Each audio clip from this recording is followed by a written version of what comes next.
Hey everyone, अस्सलाम वालेकुम। आप सब कैसे हैं? उम्मीद करती हूँ खैरियत से होंगे एंड अल्हम्दुलिल्लाह मैं भी खैरियत से हूँ। बस आप लोगों की दुआ है। और मेरे प्यारे और भाइयों और बहनों, तो मुझे आपसे एक रिक्वेस्ट करनी है कि अगर आप मेरे चैनल पर नए हैं तो मेरे चैनल को सब्सक्राइब करें।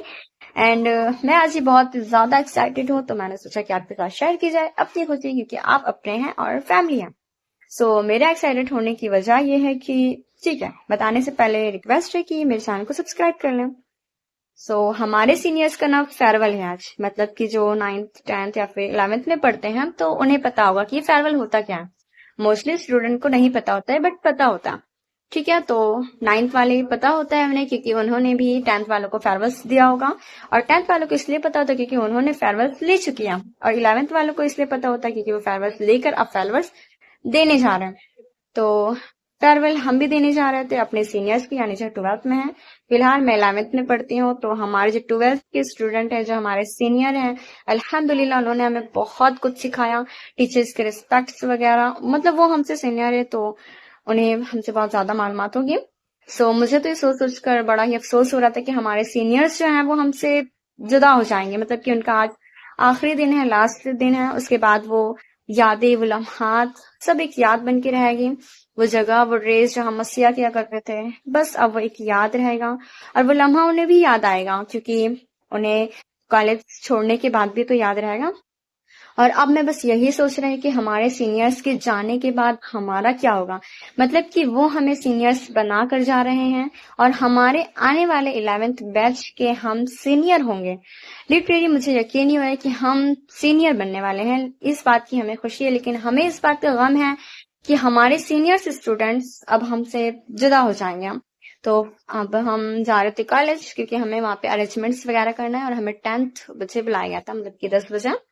तो फिलहाल अभी तो 10 बज चुके हैं और जाते जाते आई थिंक 1 घंटा लग जाएगा, क्योंकि ब्लॉगिंग्स वगैरह के लिए मैं थोड़ा लॉन्ग रास्ता ले लेती हूँ।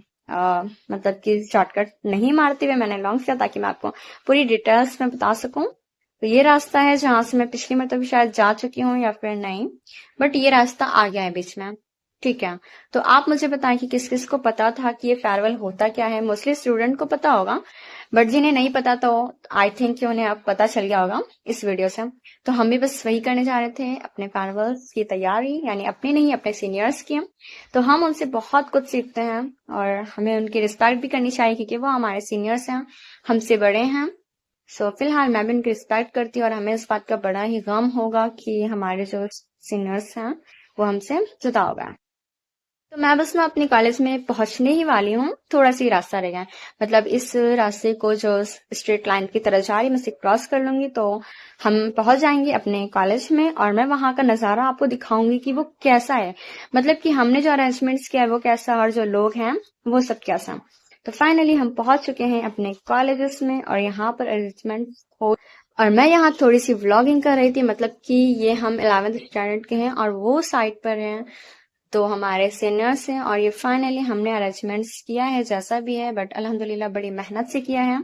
तो शायद ही हमारे सीनियर्स को ये पसंद आए कि उनके स्टूडेंट ने, उनके जूनियर्स ने उनके लिए इतना कुछ किया। तो यहाँ पर हमें कुछ एंटरटेनमेंट रखे थे, कुछ मस्ती मजाक, जो उनके लिए एक याद बनकर हमेशा उनके दिलों में रहेगा। कुछ कॉमेडी टाइप का था, कुछ इमोशनल था, कुछ मोटिवेशन स्पीच थे, कुछ टीचर्स की डांट थी, कुछ टीचर्स पे शायरीज वगैरह थे। तो आई थिंक कि हमारे सीनियर्स को हमारा अरेंजमेंट पसंद आए, और अगर वो ये मेरी वीडियो देख रहे हैं तो जरूर बताएं कि उन्हें हमारा अरेंजमेंट कैसा लगा। मेरे चेहरे पे मुझे सा, क्योंकि मैं हिजाब नहीं की हुई थी। खैर, तो मैं इस फेयरवेल एंटरटेनमेंट को ना काफी ज्यादा इंजॉयमेंट्स कर रही थी। और अगर हमें दहलीज पर कदम रखना है तो याद हमारे साथ उन्हें बस एक याद बनाकर अपने दिलों में जिंदा होगा। और मुस्कुराते हुए हमें आगे बढ़ना होगा। तो इस जो लाइन्स थी, ये जो लाइन्स थी, अल्हम्दुलिल्लाह मेरे दिल को टच कर गई कि हमें अगर आगे बढ़ना है तो फिर दहलीज को देखना होगा, ना कि पीछे को। बस पीछे वाले पास्ट के लम्हात को हमें एक याद बनाना है।